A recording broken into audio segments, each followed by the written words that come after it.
A dzisiaj opowiemy Wam, jak zrobić z czegoś takiego taką wyścigówkę.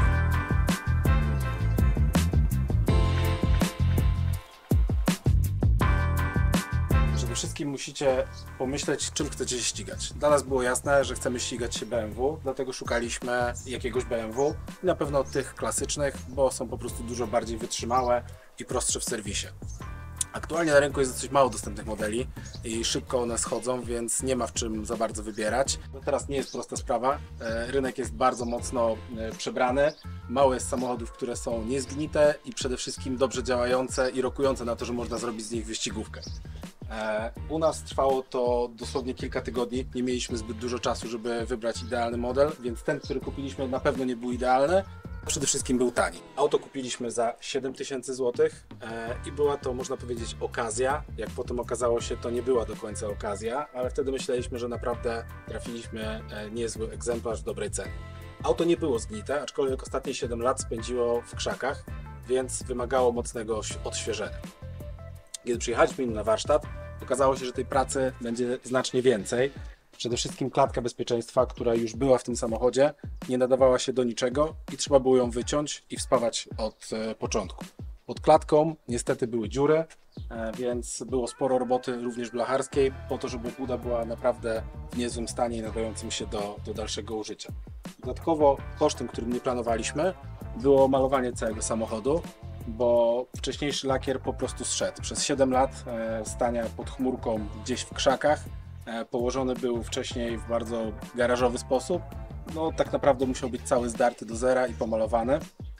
My zrobiliśmy to dość tanio, pomalowaliśmy to auto samodzielnie na naszym warsztacie, więc koszt tego malowania wyszedł nas około 3000 zł, co jest naprawdę niską ceną. Najważniejsze w samochodzie wyścigowym to klatka. My naszą klatkę kupiliśmy praktycznie gotową, skręcaną klatkę od Stafy za około 4000 zł. Do tego trzeba było w samochodzie wyspawać stopę pod tą klatkę, no i ją zamontować. Razem koszt takiej klatki z robocizną to około 6000 zł. Po montażu klatki założyliśmy fotel kubełkowy, to koszt około 1000 zł. Fotel kupiliśmy używany, ale ma homologację FIA. Oczywiście utraconą, natomiast w tym zawodach, w których jedziemy, niepotrzebna jest aktualna homologacja FIA. Pasy bezpieczeństwa szelkowe kupiliśmy nowe, no bo tutaj nie ma co oszczędzać na tym elemencie. Summa summarum fotel i pasy to koszt około 3000 zł razem z montażem. Do tego kierownica sportowa, dość niski koszt, około 350 zł. No i wyłącznik prądu, który razem z montażem kosztuje około 500 zł. I to są takie podstawowe elementy wyposażenia bezpieczeństwa, które trzeba mieć w każdym samochodzie, który będzie brał udział w zawodach. Od tego roku zmienił się regulamin Mistrzostw Polski i nie można już jechać z taką klatką, jaką my mamy w samochodzie. Ale ta klatka jest wykonana według załącznika J, więc tak naprawdę jeszcze rok temu spokojnie taki samochód mógłby jechać w zawodach rangi Mistrzostw Polski. Natomiast my planowaliśmy od początku, że będziemy jeździli tylko i wyłącznie w Czechach, gdzie nie jest wymagany ten element. Jeśli chodzi o dodatkowe rzeczy ze środka, to założyliśmy dodatkowo lekkie boczki oraz podstopnicę pod nogi kierowcy i ścianę grodziową. Te wszystkie elementy kupiliśmy gotowe, koszt ich był w okolicach 1500 zł. Nie jest to konieczne, aczkolwiek w aucie jest troszkę przyjemniej. Silnik w naszym samochodzie to seryjny motor z tego modelu, czyli 318 IS.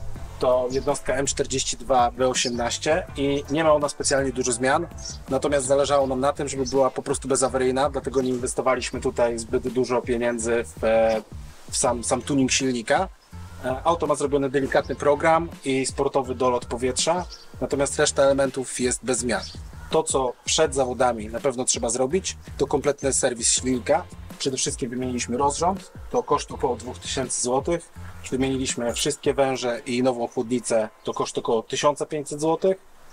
Uszczelniliśmy cały silnik, wymieniliśmy świece, wymieniliśmy cewki i alternator, natomiast wszystkie inne elementy tak naprawdę są seryjne.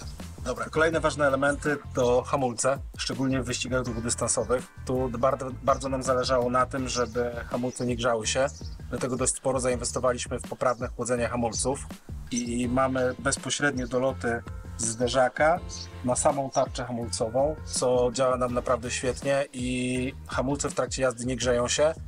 Skutkowało to tym, że na ostatnich wyścigach w ciągu 8 godzin nie zmienialiśmy nawet klocków hamulcowych z przodu. Nauczeni tym tematem, tak samo dorobiliśmy chłodzenie hamulców na tył w takiej samej formie. Jest dolot z błotnika bezpośrednio do tarczy hamulcowej. Ciężko to tak naprawdę wycenić, bo to poza pracą ludzką niewiele kosztowało, ale zeszło na tym około 20 godzin na montażu przednich i tylnych hamulców. Kolejne ważne elementy to zawieszenie. W tym sezonie jedziemy na dość tanim zawieszeniu. To MTS Gold ze sprężynami Aybacha. Natomiast po ostatnim wyścigu dołożyliśmy jeszcze sportowe stabilizatory HR. Jeśli chodzi o zawieszenie, to ono jest dosyć tanie, to koszt około 1500-1800 zł. Dodatkowo stabilizatory 2000 zł. No i montaż plus wymiana wszystkich gum zawieszenia i wszystkich elementów gumowo-metalowych w zawieszeniu, to całość wyszła nas dodatkowe 2000 zł. Z elementów, które musieliśmy jeszcze wymienić w naszym samochodzie po zakupie, był wydech. Tak naprawdę był całkowicie zgnity, więc nie wymienialiśmy go na seryjne, a zrobiliśmy sportowy, przelotowy wydech oparty o 2 tłumikach.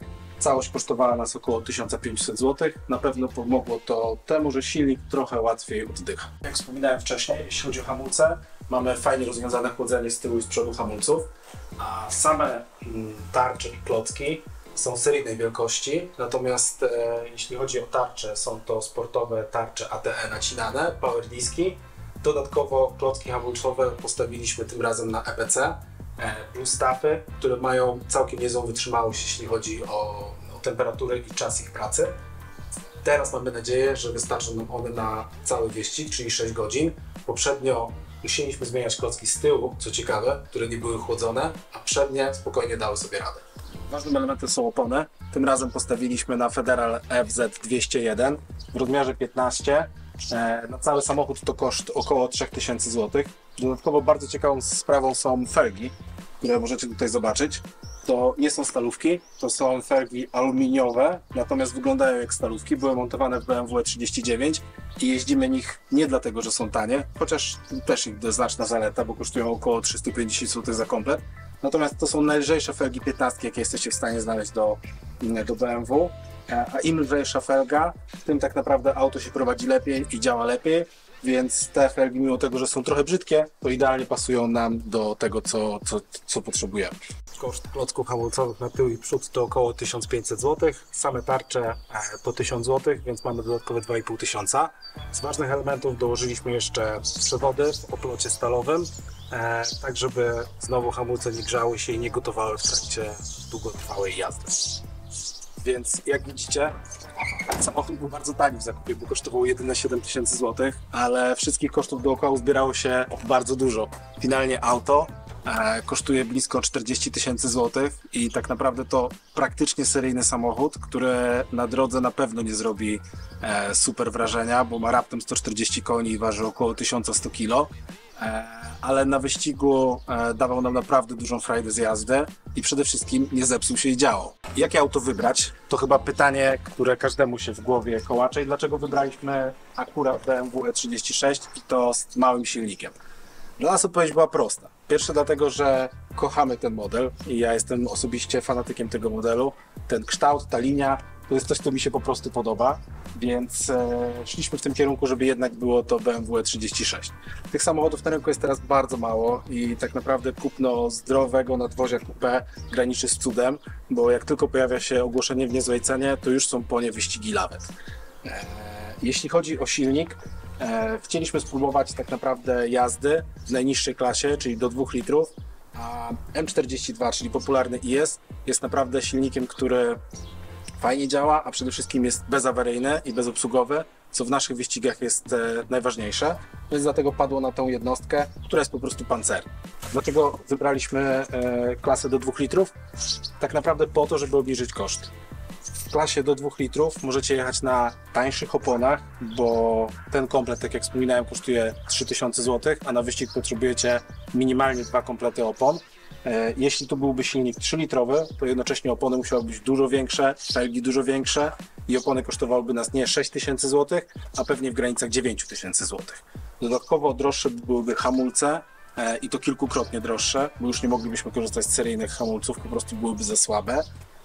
Dodatkowo spalanie samo takiego samochodu też byłoby większe. Nasze auto w trakcie wyścigu pali około 19 litrów na 100 km, co jest naprawdę bardzo niskim wynikiem, a auto takie samo z silnikiem 3-litrowym pali około 45-50 litrów na 100 km. Nie mówiąc już nawet o samych kosztach paliwa, ale też dużo częściej trzeba zjeżdżać do pit stopu, a tego chcemy unikać, bo czas jest naprawdę najważniejszy. Czy wybór E36 to najlepszy wybór? Pewnie nie, choć dla nas był on najlepszy, bo tak naprawdę znamy się na tym samochodzie, wiemy co w nim działa, wiemy co należy w nim poprawić i wiemy jak je zmodyfikować, żeby było względnie szybkie. Natomiast na torze można spotkać wiele innych modeli. Bardzo często widzimy Hondy, Peugeoty czy inne BM-ki. Natomiast my ze względu na koszty i wiedzę wybraliśmy BMW E36. Jaki samochód wy musicie wybrać? To tak naprawdę zależy, co lubicie, bo to przede wszystkim ma sprawiać frajdę, ale też dobrze zwrócić uwagę na to, żeby to było auto, które jest w miarę bezawaryjne i proste w obsłudze, a także często spotykane w motorsporcie, bo dużo łatwiej się takie auto modyfikuje, dużo łatwiej znaleźć do niego części, no i po prostu ta wiedza jest dostępna, jak zrobić, żeby auto było szybkie. Czy 36 zostanie z nami do końca? Mamy nadzieję, że zostanie do końca tego sezonu i nie będzie trzeba wymieniać auta. Natomiast na kolejny sezon już myślimy o nowszym modelu, czyli E46 lub E90. Nasza zajawka na długi dystans się nie kończy, a wręcz przeciwnie, mocno się rozwija. I po każdym wyścigu mamy apetyt na więcej, dlatego już myślimy, czy na następny sezon nie zacząć budowy właśnie lepszej generacji, nowszej generacji z trochę większym silnikiem. Czy żeby zacząć wyścigi trzeba samemu zbudować taki samochód? Nie. Jest kilka innych opcji. Przede wszystkim można wynająć miejsce w takim samochodzie. Jest sporo firm, które wynajmują miejsce w samochodzie wyścigowym i tak naprawdę jedynym waszym zadaniem jest przyjechanie i pojechanie w tym wyścigu. Ta usługa nazywa się Arrive and Drive i sporo firm i z Czech, i z Polski taką usługę udostępnia. My akurat chcieliśmy budować swój samochód, mamy warsztat, więc fajnie było tak naprawdę sprawdzić się, nie tylko zmieniając klocki i tarcze w seryjnych samochodach, tylko zrobić coś więcej. Natomiast w ogóle, jeśli macie zajawkę na pojechanie w wyścigu długodystansowym, najważniejsze jest pozbieranie fajnej ekipy. Po pierwsze, mając 4 albo 3 kierowców, budżet, który macie na auto jest po prostu większy. A dodatkowo to naprawdę nie jest najważniejsze, żeby mieć najszybszy i najlepszy samochód wtedy, tylko wspólnie z ekipą jechać cały wyścig, mieć z tego ogromną zajawkę i tak naprawdę my ten czas, kiedy mamy wyścigi, traktujemy jako takie święta i wakacje, które czekamy na nie cały rok.